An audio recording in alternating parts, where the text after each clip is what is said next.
Bonjour à tous et bienvenue sur ma chaîne Laetitia Pepita. Aujourd'hui, on se voit pour le thème guérir la dépendance affective et sortir de la manipulation. Alors là, les amis, je vais vous donner une clé duquel va découler plein d'autres clés. Vous allez me dire, Laetitia, si c'est juste ça, peut-être, vous allez me dire c'est tellement facile. Et en fait, si vous êtes vraiment dans de la dépendance affective, je sais que ce que je vais vous demander là, ce sera le chemin le plus difficile pour vous, en tout cas dans un premier temps, mais aussi le chemin le plus beau et celui qui vous mènera vraiment vers la guérison. Donc en fait, ce que je vais simplement vous inviter à faire, c'est de rester seul un moment. Alors bien sûr, quand je parle de dépendance affective, je vise principalement les relations amoureuses, mais voilà, vous pourriez vous reconnaître dans d'autres types de dépendance affective, donc tout le monde est le bienvenu. En tout cas, moi je vais me concentrer sur la dépendance affective dans la relation amoureuse, et donc je vais vous inviter à rester un moment sans avoir aucune relation amoureuse. Et j'ai quand même envie de vous préciser, de tout type, hein. Donc même des sex friends, c'est non, c'est vraiment rester complètement seul. Alors pourquoi je vous demande ça et pourquoi je sais que c'est le chemin le plus difficile mais finalement le seul moyen? Mais parce qu'en fait, toute la problématique de la dépendance affective, c'est que nous sommes ou nous étions des personnes qui avaient une peur bleue de rester seules et des personnes qui ne s'aiment pas suffisamment que pour pouvoir rester seules parce qu'elles ont besoin constamment, tout le monde a besoin d'amour, hein, et donc ces personnes ont besoin constamment d'aller chercher l'amour à l'extérieur parce qu'elles sont incapables de se donner de l'amour à elles-mêmes. Et quand je dis ça, je suis sûre et certaine que certains d'entre vous se disent oh mais attends Laetitia, ce concept de s'aimer soi-même, c'est quoi, c'est comment, moi je comprends pas. Voilà, je comprends bien cette problématique et j'en ferai certainement une autre vidéo. Je peux simplement vous dire que quand on s'aime et on se respecte, c'est quelque chose qu'on ressent profondément à l'intérieur de soi. Je ne sais même pas si c'est vraiment quelque chose qui peut s'expliquer. Moi, je peux juste vous dire que j'étais quelqu'un qui ne s'aimait pas du tout et qui n'était pas capable de rester seul. Et aujourd'hui, je m'aime beaucoup plus. C'est un long chemin, donc voilà, j'ai pas dit que j'avais terminé, j'ai pas dit que je m'aime parfaitement, mais je m'aime beaucoup plus, je me fais beaucoup plus confiance, je sais rester seule. Et tout ça a démarré uniquement parce que j'ai été capable à un moment donné de dire stop, je reste seule.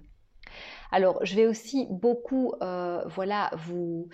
vous proposer de vous appuyer sur la spiritualité. On en parlera un petit peu plus loin, mais voilà, la spiritualité, c'est le premier pas qui m'a permis quelque part de rentrer dans cette forme d'obligation, parce que c'est comme ça que je le voyais, dans cette forme d'obligation de rester seule. Parce que je peux vous dire qu'avant ça, j'ai vu beaucoup de thérapeutes. J'ai été en dépendance affective pendant au moins 15 ans de ma vie. Et sincèrement, la seule fois où j'ai vraiment senti que j'étais en train de guérir, c'est après avoir passé cette période de solitude. Bon, je dois être honnête avec vous, pour moi, elle a duré 1 an et demi, 2 ans. C'est pas forcément, je vais dire, le même temps qui est nécessaire pour tout le monde, mais en tout cas, c'est une fois pour toutes de vous confronter à cette solitude. Parce que, imaginez-vous que vous êtes sur une île et que vous êtes seul sur cette île-là. Et vous qui aviez vraiment l'habitude d'être tout le temps en relation, de couple, mais aussi amicale, aussi avec les parents, etc., là, vous vous retrouvez complètement seul. Alors, je vais vous dire clairement ce qui va se passer pour tous, moi y compris, c'est que vous allez devoir vraiment passer par une période de sevrage. C'est bien pour ça qu'on parle de dépendance affective. Il va y avoir une période de sevrage où, j'ai envie d'utiliser ces termes-là, vous allez un peu souffrir votre race. Voilà, parce que vous n'aurez plus, entre guillemets, comment je vais dire ça? Quand on est dépendant à quelqu'un, à un produit, à quelque chose, à une substance. Et là, en fait, vous n'aurez plus cette substance, dans ce cas-ci, c'est une personne, hein, vous n'aurez plus l'autre pour vous nourrir, vous n'aurez plus l'autre pour nourrir votre dépendance. Et donc, ce qui va se passer, c'est que très certainement, à un moment donné, vous allez être encore plus face à votre solitude et à votre manque d'amour de vous-même. Mais c'est ça, en fait, c'est ça la clé. C'est que dans chaque problématique que nous avons, nous les humains, c'est normal parce que c'est humain, on a tendance à fuir. On veut fuir, on ne veut pas rentrer dans la douleur, on ne veut pas voir le problème. Mais en fait, la personne qui souffre de dépendance affective, ses deux principaux problèmes, c'est qu'elle ne sait pas rester seule et qu'elle ne s'aime pas. Elle a besoin de quelqu'un d'autre pour s'apporter cet amour. Et donc en fait, quand vous demandez à cette personne-là de rentrer dans une période de sevrage, c'est-à-dire de rester seule, en fait, quelque part, c'est un peu comme si vous lui dites, ben, va au bagne, va mourir sur la croix, vas-y maintenant, parce que elle, toute sa vie, elle a essayé d'échapper à cette douleur, elle a essayé d'échapper à cette solitude et à ce manque d'amour d'elle-même en allant chercher tout ça chez l'autre. Mais il faut se rendre compte, moi j'ai vraiment envie de vous faire gagner du temps parce que moi j'ai entre guillemets, c'est un chemin donc je ne le vois pas comme ça, mais j'ai entre guillemets perdu 15 ans de ma vie parce que je n'étais pas consciente d'une réalité qui est tout ce que je fuis me reviendra tout le temps, tout le temps, tout le temps, tout le temps, jusqu'à ce que enfin je m'y confronte. Et la vie est très bien faite pour ça parce que tant que vous n'allez pas vous y confronter, de toute façon, vous n'allez pas guérir, c'est juste pas possible en fait, c'est juste pas possible. Donc en fait, tant que vous n'acceptez pas d'aller sur cette île et de rencontrer votre solitude et votre profond manque d'amour de vous-même, vous ne pouvez pas guérir. Voilà, donc c'est pour ça que moi je vous invite à passer cette période de solitude. Et donc, qu'est-ce que vous allez rencontrer dans cette période de solitude? Normalement, vous allez faire face à plusieurs thématiques. La première, je dirais, c'est que vous avez un profond manque d'amour de vous-même, c'est vrai. Mais avant d'aborder ce thème, je vais d'abord aborder le manque de confiance en vous-même. Parce que si vous avez tellement besoin d'être avec quelqu'un, c'est parce qu'il vous manque un ancrage fort en vous-même. Il vous manque une confiance en vous-même qui fait que vous allez toujours avoir et vouloir que cette sécurité, que cette confiance vienne de l'extérieur. Alors, c'est peut-être ici que je vais aborder le thème de la spiritualité. Moi, je vais être très honnête avec vous. Je pense qu'en tant qu'être humain, c'est très difficile profondément d'avoir 100% confiance en soi-même et d'être sûr, juste à notre échelle, nous, en tant qu'être humain, qu'on va se sortir de toutes les situations. Moi, ce qui m'a permis d'aller reconnecter cette vraie confiance, c'est en fait de me dire que cette confiance, elle dépasse mon petit moi. Cette confiance, c'est en fait une confiance dans la vie. C'est pas juste une confiance en vous, c'est une confiance dans la vie de vous dire, avant d'être une personne, je suis une âme. Avant d'être incarné ici sur la terre, voilà, c'est quelqu'un, je vais dire ça comme ça, vous l'appelez comme vous voulez, mais c'est quelqu'un qui m'a créé et cette personne, c'est la perfection. Peu importe comment on l'appelle, voilà. Un être humain, quand vous regardez bien, c'est de la perfection. Voilà, je ne sais pas quel genre de divinité, de tout ce que vous voulez a pu créer un être humain, mais voilà, je suis désolée, quand vous nous regardez, vous, moi, voilà, en fait, c'est juste magnifique. Donc, le truc qui est vraiment important de comprendre, c'est que sur ce chemin, en fait, de rencontre avec vous-même, j'espère, peu importe le moyen que vous allez utiliser, j'espère que vous allez vous connecter à une spiritualité. Peu importe le Dieu que vous évoquez, peu importe le moyen, vous commencez du yoga, vous faites comme moi, j'ai fait des retraites chamaniques et j'ai fait de l'ayahuasca. Et c'est vraiment l'ayahuasca qui m'a projetée sur ce chemin de solitude parce que quelque part, j'avais plus le choix. Vous allez voir un psychologue, vous allez voir un sophrologue. Faites ce que vous voulez, mais trouvez un moyen de vous reconnecter avec le divin en vous, avec cette partie divine qui vous dira, qui vous chuchotera, mais en fait, tu n'es pas tout seul. Tu n'es jamais tout seul. Et tu n'es pas obligé de te faire confiance uniquement à toi-même, tu peux faire confiance à plus grand. Tu peux faire confiance à la vie parce que dès que tu lui feras confiance, tu verras que sur ton chemin, tout est toujours juste. Tu verras que quand tu demandes de l'aide, il y a des personnes qui vont apparaître, il y a des situations qui vont être provoquées pour qu'on puisse t'aider. Tu verras que tout ce qui t'entoure n'est que synchronicité. Tous les gens que tu rencontres, tes amis, tes proches, proches, ton boulot, tout ça, c'est sur ton chemin pour t'éveiller.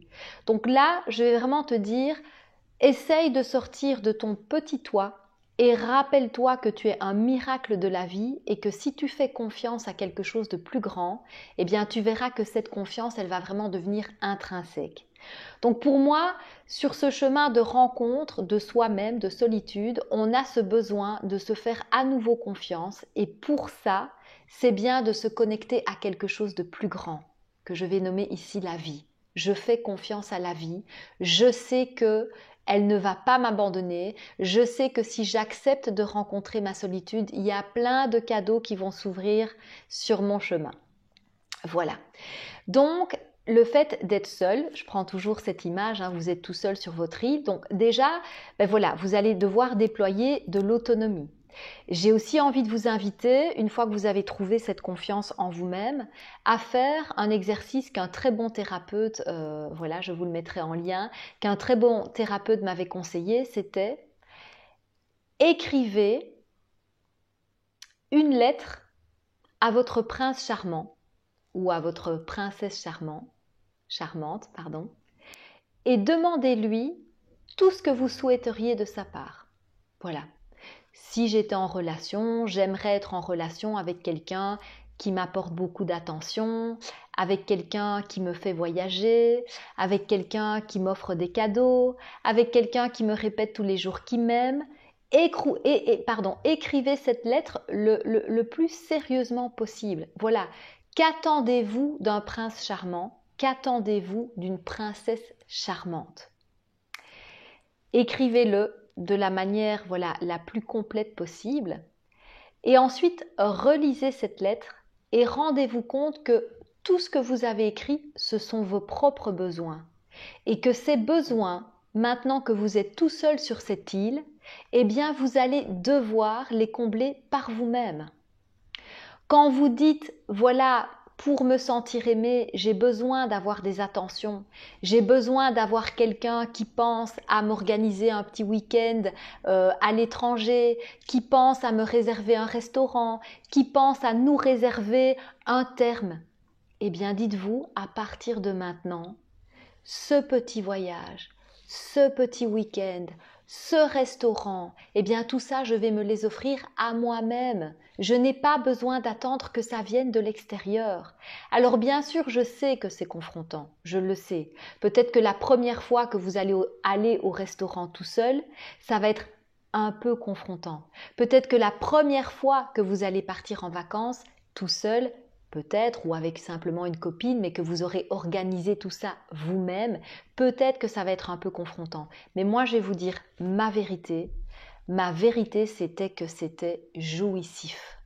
C'était jouissif d'avoir fait ça, de m'être offert un hôtel avec un dîner-restaurant, de voir tous ces couples autour de moi, parce que je ne l'avais pas fait exprès, mais j'avais choisi le week-end qui suivait la Saint-Valentin.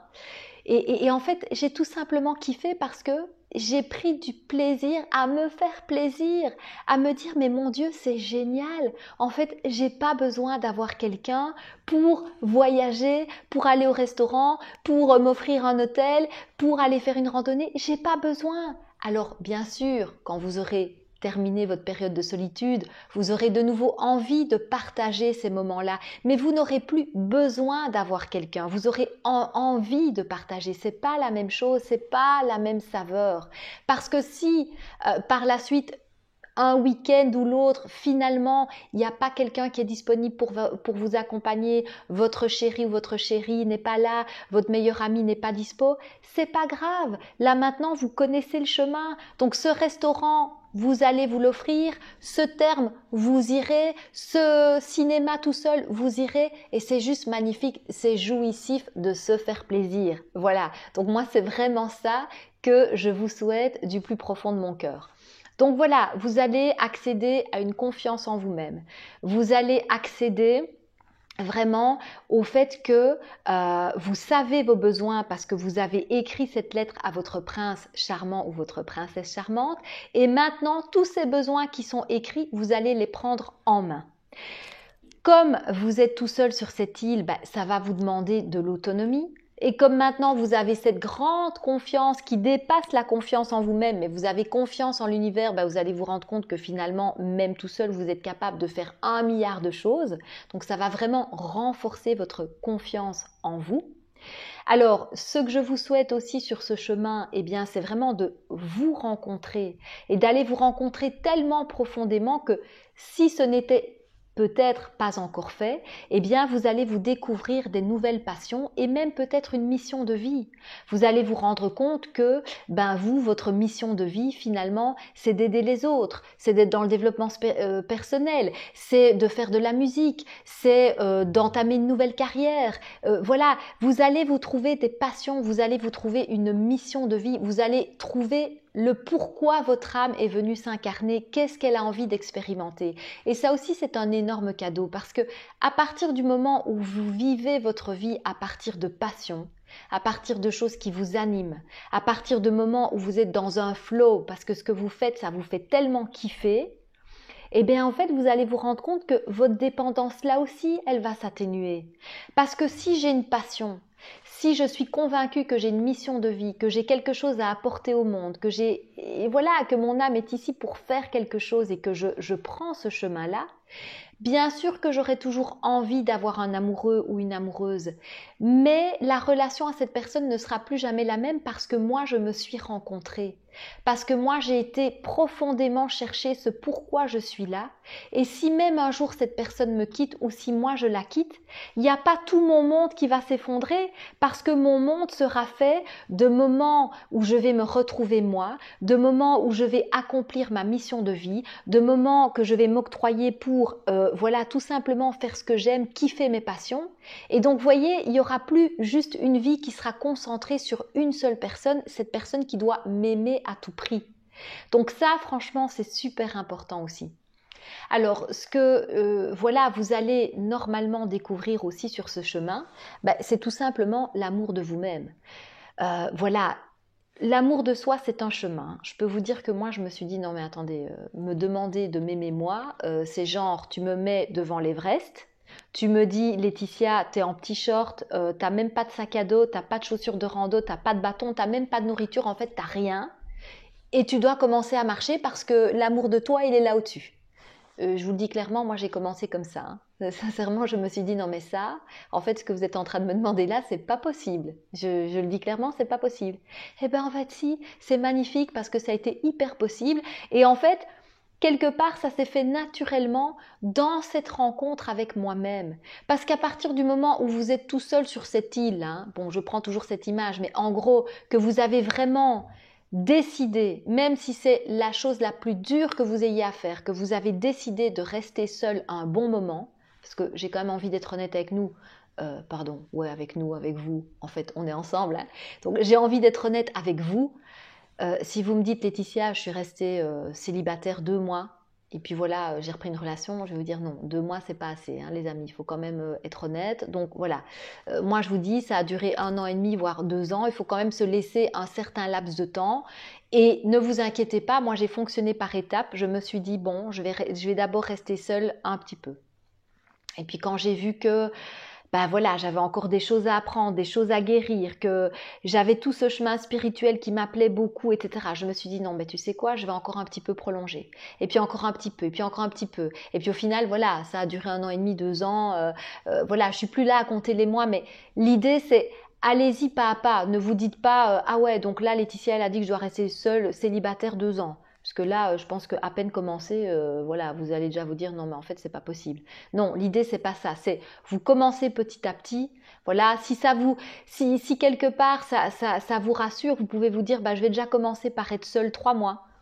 Je vais commencer par être seule 6 mois. Voilà, et puis je verrai bien. Mais tout le chemin, c'est vraiment de vous dire à partir de là, je me considère vraiment comme étant seule sur mon île et je dois prendre soin de moi. Et en prenant soin de vous, c'est mécanique en fait. Vous voyez, l'amour de vous-même, il va venir tout seul. Parce que quand, par exemple, vous faites la lettre du prince charmant ou de la princesse charmante et que vous répondez à ces besoins par vous-même, c'est déjà de l'amour de vous. Quand vous allez chercher vos passions, quand vous allez vous découvrir, quand vous allez vous aider de la spiritualité, que vous allez peut-être voir des thérapeutes, faire voilà quoi que ce soit, de l'ayahuasca, bon ça a été mon chemin, je vous l'ai dit, mais d'autres types de thérapies, peu importe, en fait vous êtes déjà dans le kiff de vous-même parce que vous êtes en train de prendre soin de vous. Parce que le problème aussi dans la dépendance affective, c'est que on ne veut tellement pas voir ce manque d'amour qu'on a de soi et cette solitude profonde qu'on ressent, qu'en général, on donne énormément à l'autre. Parce qu'on a peur qu'il nous quitte déjà, mais on donne énormément à l'autre parce que nous, on ne sait pas s'aimer soi-même. Donc en fait, il vaut mieux qu'on donne à l'extérieur et il vaut mieux qu'on s'occupe aussi. Souvent, voilà, les gens qui sont dans la dépendance affective, ça peut être des sauveurs nés. Voilà, c'est je vais sauver le monde entier parce que moi, je ne sais pas prendre soin de moi. Mais voilà, l'être humain est quand même ainsi fait que je pense sincèrement qu'on a tous voilà, un besoin profond voilà, de s'aider soi-même et d'aider son prochain. Mais ce qui se passe avec celui qui ne sait pas s'aider soi-même, c'est qu'il fait qu'aider son prochain. Mais à un moment donné, il faut vraiment retourner le miroir et vous dire « moi aussi j'ai besoin d'aide ». Et c'est vraiment ce que vous faites à partir du moment où vous décidez de rester seul. C'est ça qui est génial aussi, c'est que vous allez pouvoir, entre guillemets aussi, justement voir en face très souvent la position de sauveur que vous preniez par rapport aux gens.